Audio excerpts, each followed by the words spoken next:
ลาแกงนี่ก็ปลาแกงสบายดีพิมพ์สบายดีได้ลายอยู่ปะลายโอ้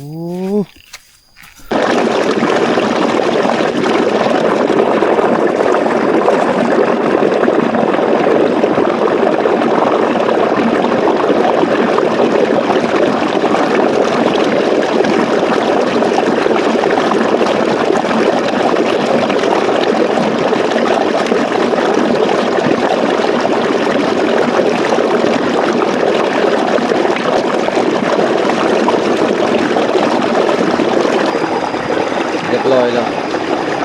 มีแต่เก็บคนละไปเอื้อยังอยู่คนละจึงแห้งไวตากเรียบร้อยแล้วโอ้โหสิแห้งคักหรือบ่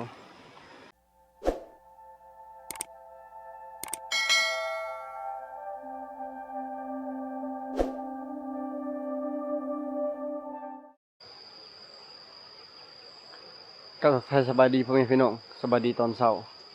ตอนนี้โอ้โหมันจักโมงมาห้องนี้ก็คือมาพักมาพรเลยพี่น้องเอ้ยเมื่อยกับการเฮ็ดเวียกเมื่อยกับอันอยู่บ้านมีแต่เวียกแต่งานตลอดแล้วก็มาพักมาพรโดนแล้วบ่ได้เข้าป่ายอมรับเลยว่าเข้าป่าครั้งนี้จนตอนเช้ามื้อนี้บ่ได้ไปหากินเลยเมื่อยคักอีหลีเมื่อวานนี้ก็ปีนขึ้นภูขึ้นผาโอ้ไปไกลอีหลีใช้เวลาไปหากินตั้งแต่ประมาณ2 โมงปลายนั่นแหละจนลงมาฮอดพี่กับประมาณ8 โมงปลายเมื่อยคักเบิ่งบรรยากาศนี่มื้อนี้ลมบ่แรงปานใดเด้บ่คือตอนมาวันนี้โอ้ลมแรงอีหลีเป็นตาย้านอันนี้คือกังหันลมก็ปิ่นช้าๆหมุนช้าๆแบบนี้นะแล้วก็อากาศแถวเซนี่ก็นิ่งคักนี่เชียงปลาตุ้มๆๆว่าสิลุกมาถ่ายก็ลุกบ่ไหวแต่ว่าตื่นน่ะตื่นแต่เช้าอยู่ตื่นแต่ประมาณ4 โมง5 โมงนี่แหละแต่บ่เฮียงแบบไปหากินบ่ไหวก็เลยว่าพักผ่อนเก็บแห้งไว้หากินตอนแลงเอาตอนนี้ก็ตะเวนขึ้นเรียบร้อยนี่วังก่อนนี้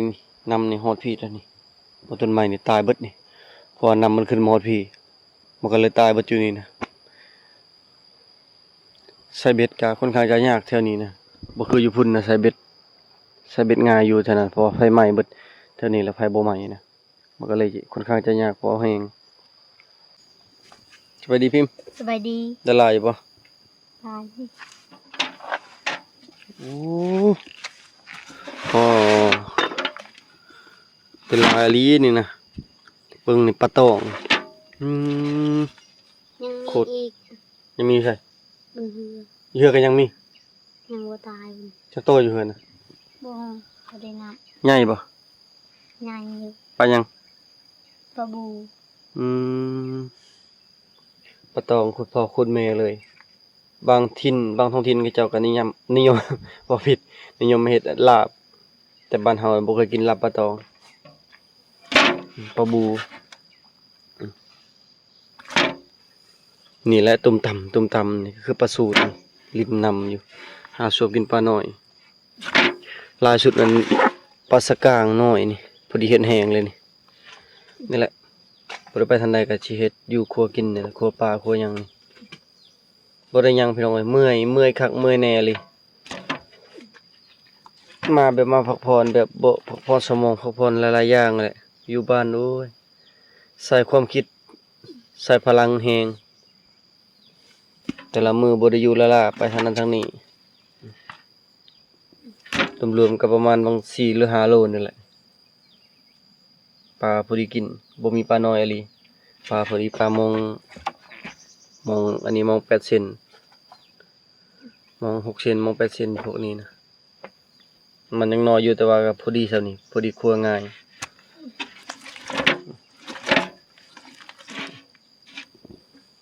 พิมพ์ว่ายังมีอยู่เหืออีก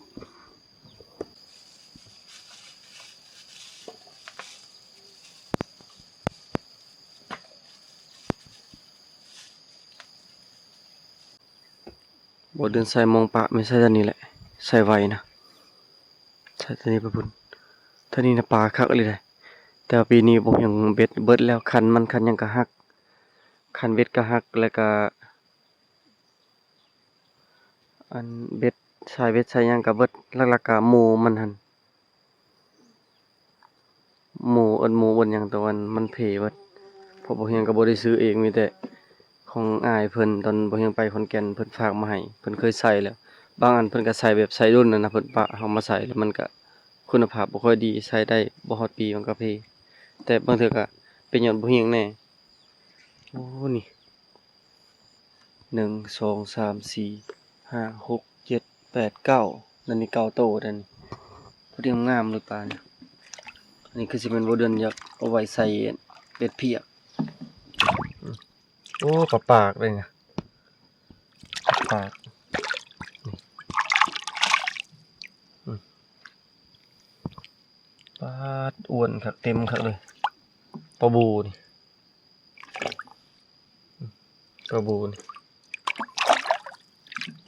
ปลากานำนี่ก็ปลาบูนี่สิไปโตนี่ในเฮือนปลาแกงนี่ก็ปลาแกงอ๋อมาแล้วเลยใส่หมองนี่บ่ผิดพลาดอ้าวปลาบอลนั่นน่ะ2โตปลาเดียวเลยนะนอนกลางเว้นกลางคืนก็ได้ยินเพราะว่ามันมีแต่มองหากินเท่านี้นะแต่ก่อนน่ะมันนำลงพุ่นแล้วมันบ่มีต้นไม้บ่มีหญ้ามีหยังอันนี้มีแต่หญ้ามีแต่หยังมันหากินง่ายเท่านี้มันก็เลยหลายอยู่ป่านี่นะตอมอยู่ป่าหากินนะบนนั้นก็คือชาวบ้านเขาจะอยู่นั่นบางทีบ่เฮียงเว้าว่านี่นะก็คนแถวเจ้าถิ่นนั่นแหละคนละบ่นำเขาเจ้าเฮ็ดแหวตอบ่เฮียงว่าเฮ็ดแหวเขาเจ้าว่านี่จุดนี้แหละเฮ็ดแหวนี่อาหารว่านี่ปิ้งปลาอันนี้นกก็หอกแล้วก็บางน้อยจุดหน่อยปิ้งไว้ตอนนี้คือบ่เดือน1เข้าสบายดีบ่เดือน สบายดี สัตว์ทั้งหมดจักดัง 7นั่นแหละ 7 ยัง ดา อี ว กไปซ่อง1บ่ถึกนำลง เพิ่นนำลงแม่นแหละแต่ว่าช่ำนี้ก็ยังโอเคอยู่แต่ว่าเทียบกับมันตอนนำขึ้นน่ะบ่ได้เลยคันตอนนำขึ้นนี่เต็มแล้วนี่หม้อ เต็ม นี่ ป แต่ ลา ว่ายังไข่ ไปถึกปลาบืนปลาขึ้นปลาใหญ่ปลาน้อย กับอันนั้นแน่เดือนแจงแน่บ่ปานใดรถเดือนแจงบ่ยังขอปลาเว้ยไปเสาะเกตเสาะหยังแล้วก็เฮาพาครึ่งตัวใหญ่เฮาก็พาครึ่งไปขัวอยู่พุ่นละอยู่ห้วยบ่นำไหลหั่นแล้วก็เฮ็ดแห้งไว้ ยังมีปลาอยู่ในเหือน เก็บเบิดบ่ละพอ บ่ยังไม่ใช่เบ็ดจัง พอแล้ว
ตัวป่าตากแดดไรพอดีแดดคักมื้อนี้ตายแล้วมาวิกบ่เฮียงนี่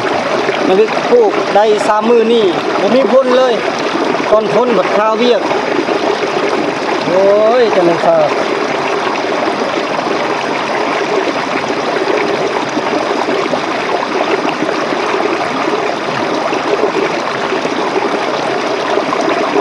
แดดคักเลยคันมีพ้นกับมื้ออื่นหมดเลยให้มันแจ้งแต่บ่ฮู้ว่าสิตกแฮงหรือบ่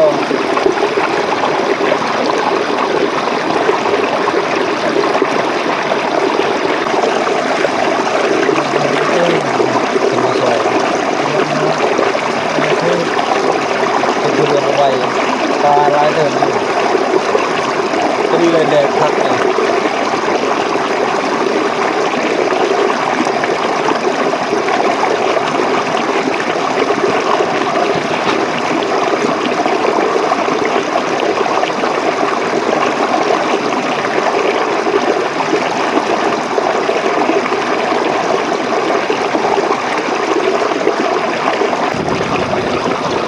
ปลาตอง3 โตเป็นโลแล้วลงไข่ปลาตองบ่ออกนี่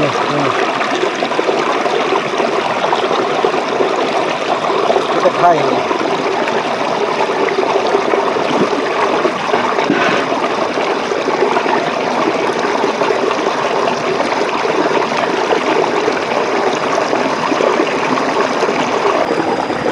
เรียบร้อยแล้วเดี๋ยวจะเก็บคนละไปเอื้อแมงนี่คนละต้องสิเราต่ออีก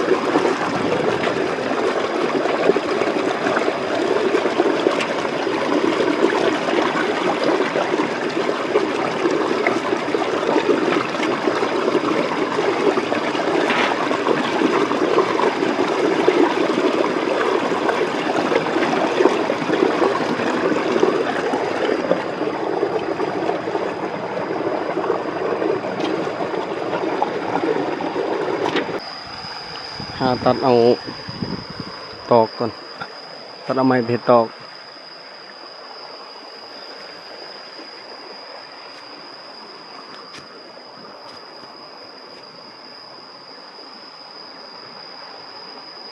เอาจุดนี้แหละแต่มันกับโบยาวบันได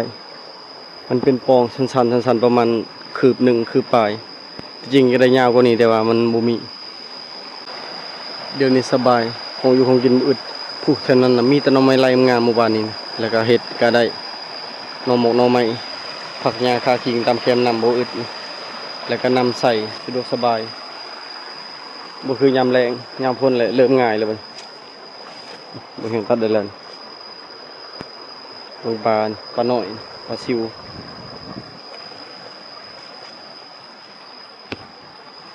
หาครัวปลาก่อนเฮาบ่ได้ไปหากินเฮากะเฮ็ดภาระหน้าที่อยู่บ่อนี่แหละพี่น้องเอ้ยมันคือว่าแล้วมันเมื่อยแห้งก็เลยแบบขอพักผ่อนก่อนมาพักผ่อนโดยเฉพาะเลยหอมนี้แต่จริงเมื่อวานนี้บ่เฮียงว่าบ่อยากมาเด้เพราะว่ายังรู้สึกว่าอ่อนเพลียอยู่มันบ่เวียกก็บ่ได้หนักแต่ว่านอนดึกแทบทุกคืนนะ1 โมง 2 โมง 3 โมงแบบนี้บางเทื่อก็4 โมงหลักๆก็ช่วงอ้าวโซนี่บ่เฮียงได้นอนน้อยอะลีมันก็เลยเฮ็ดให้เมื่อย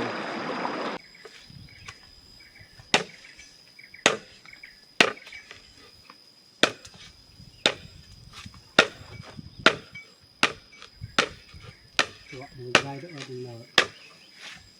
เดี๋ยวมีไอ้ยี่ดูนาคาเนี่ยไม่ดินทะเลหรือไผ่นะเพราะไผ่น้ำก้อนระเบิดดุมมยอกทางน้ำก้อนระเบิดต้องตั้งรัว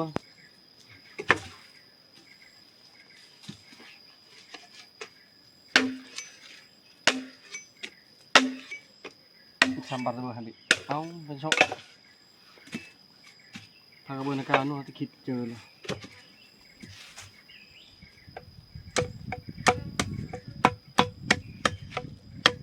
อาการอย่างอีกก็ได้อีกครับ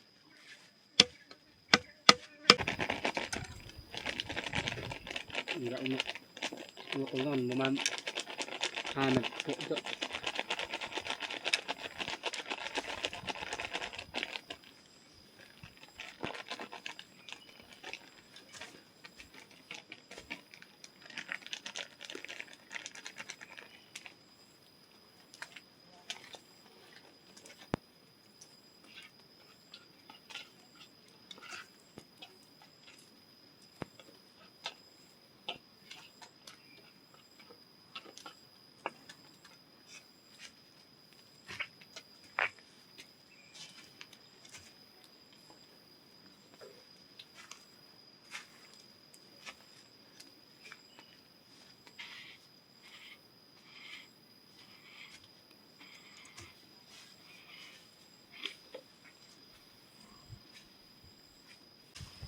ขัวปลาไปนำกินปลาไปพร้อมนี่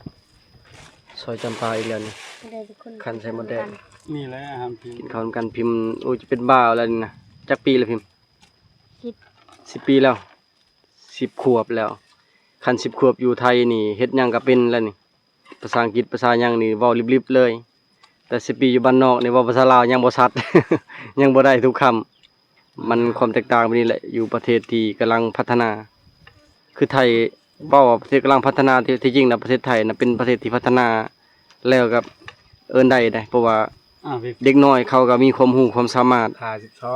52 บางคนนี่บ่เฮียงปลื้มใจในอันเด็กน้อยคนไทยคือ12 ปีนี่บ่แม่น2 ขวบ 2 ปีนี่มันเว้าเก่งร้องเพลงได้แต่บ้านเฮามันก็คือบ้านเฮาแหละมันก็เก่งในการใช้ชีวิตแบบนี้บ่คือกัน นี่จ้าเตียวก่อน มาเด้อพี่น้อยกินข้าวนํกันมื้อนี้มีปีงกระหอกแล้วก็ก้อยปลาเบิ่งหมดนี่ก็หลายอลิมดงาม อยู่ป่าก็กินแต่ปลา เด็กกอง หมอมันจังกอง4อันกินข้าวไปทั้งเลยแซ่บบ่พิม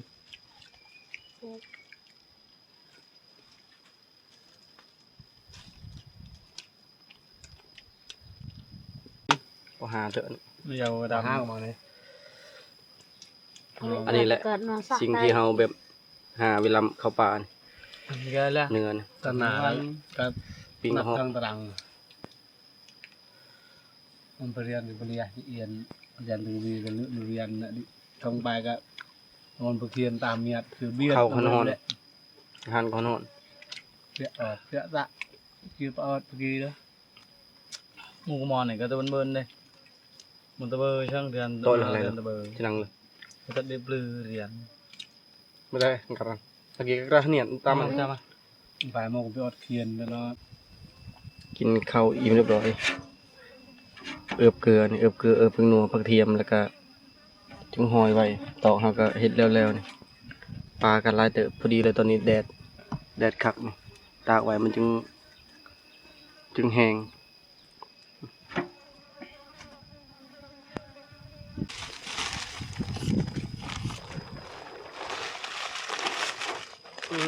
เกลือบ่เพียงพอเลยเกลือนี่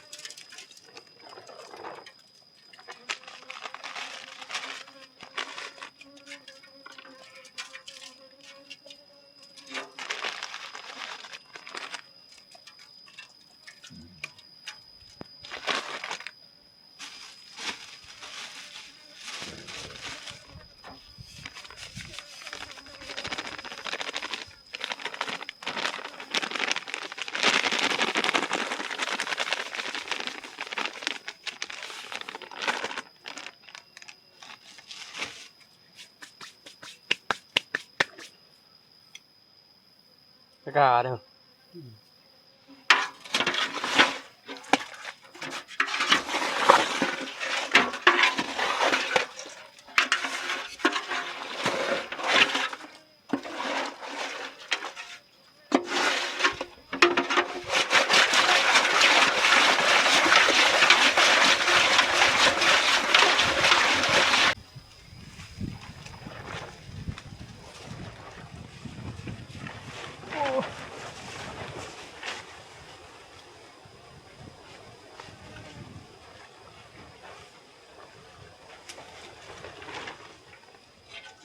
เรียนบารัมทั้งหมดนะครับ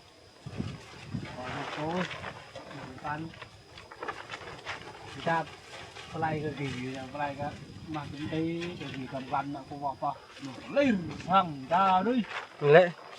ไอ้พวกนี้มาเอ้ยกูบอกเล่นหรอกดาวเล่นหรอ ยาระวังเบียไทย ไม่เป็นไรกูต้องอินโดกูไม่เป็นไรกูไม่ช่วยน้ำปล่อย อะไรแบบประมีรถเจนทางกัดกัลฮะลายกินแต่ช่องมาก อะไรที่ดูไปจึงเลย จุ่ม ดูไปไม่ได้ดีสามอะไร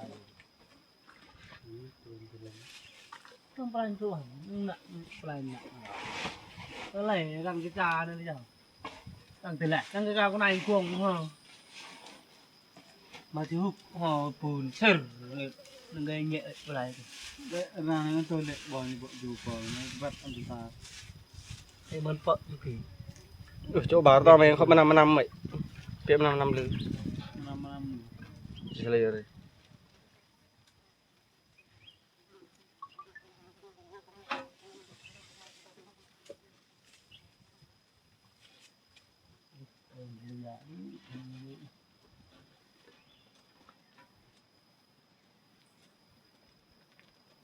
cho đó bong bươn lời chứ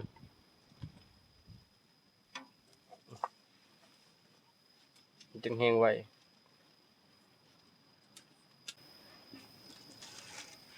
chủ bà cái tên cái trắc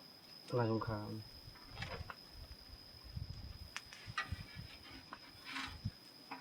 cái cao đến lầu chạy chỗ chạy thằng chỗ chú này là bên trường từ bạn sang phim đâu cả lầu ha sao bây giờ nhau con chuột bị chết đó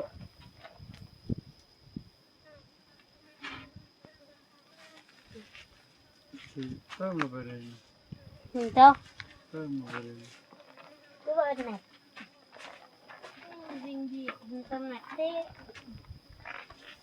người chạy tỉ làm chứ mua gì nào xịt mông cải cái không rồi thế này bắt hai đó cứ gọi đây ro thằng nhà bậc mồ đi làm ตอนนี้เตรียมตากแล้วบัดนี้หอยเรียบร้อยแล้วนี่ถือว่าหลายเติบอยู่ผลงานมื้อนี้อันนี้แหละเป็นของผักของตอนเมื่อบ้านมื้อนี้บ่เฮียงเอือบดนแล้วบ่ได้เอือบเพราะสลายมากับบ่พางแม่นให้บ่พางจัดการเลยมาhômนี้บ่เฮียงบ่มาแล้วบ่เฮียงเฮ็ด เปลี่ยนกันเฮ็ดพี่น้องเอ้ยบ่เดือนเพิ่นก็พยายามมองกับพิมพ์แต่เช้าในพันเฮาคือกันแล้วก็ไปหากินแต่ตอนบ่ทันแจ้งพุ่นแหละเพิ่นการเลยก็เลยบ่เฮียงเฮ็ดผู้เดียวก็ได้นะมีแต่เพิ่นซอยเล็กๆน้อยๆตากไว้นี่แหละพอแดดเลยแดดคักต้นนี้สะบันอยู่กับบริใกล้แล้วนี่รถนี่แต่ขี้เหือต้องโค้งมาทางพุ่นคันยางทางตอนนี้มันก็ลำบากมันยางยากอะนะอันอื่นนะบ่เดินเฮ็ดเป็นเบิดเราบ่เป็นแต่ตากป่านี่ก็เลยให้เราเฮียนก่อนนี่ ใส่เบ็ดใส่มองใส่เบ็ดใส่มองนี่เป็นเบิดปิดป่ายังก็เป็นเบิดบ่เป็นแต่ตอนตากนั่นแหละบ่เป็นนี่ ก็เลยมาลองตากเบิ่งนี่ชวนอึบเกลือมื้อนี้ผ่านบ่ผ่านนี่แม่นบ่เฮียงแต่ว่าเกลือมันก็น้อยแน่นะยังไว้ใส่ยันได้หมูป่าเพราะตอนแรงนี่สิพากันขึ้นทางนี้แหละไปทางพุ่นแหละทางเพียงพุ่นปะแต่ลานพิมพ์อยู่คนเดียวบ่ย่านดอกนั่นนี่ก็บ่แม่นผู้อื่นผู้ไกลนะกับพี่น้องคนละบ่นำนี่แหละเพิ่นมาเฮ็ดแฮว3คนบ่ฮู้เพิ่นเฮ็ดแฮวเท่าใดอยู่เทิงนำบ่แฮวเพิ่นน่ะโอ้แม่นเพิ่นไล่ทิ่มมาจากหมู่ป่าอยู่หั่นหมูป่าไปกับบ่พังแล้วนี่ก็ลายญี่ปุ่นนะเมื่อวานนี้บ่เห็นไปทางนั้นไปไกลเลยยังมาก็ยากลงมานะกว่าสิมาฮอดซี่โอ้ยปีนลงตามต้นไม้ไต่ลงคือสัตว์นี่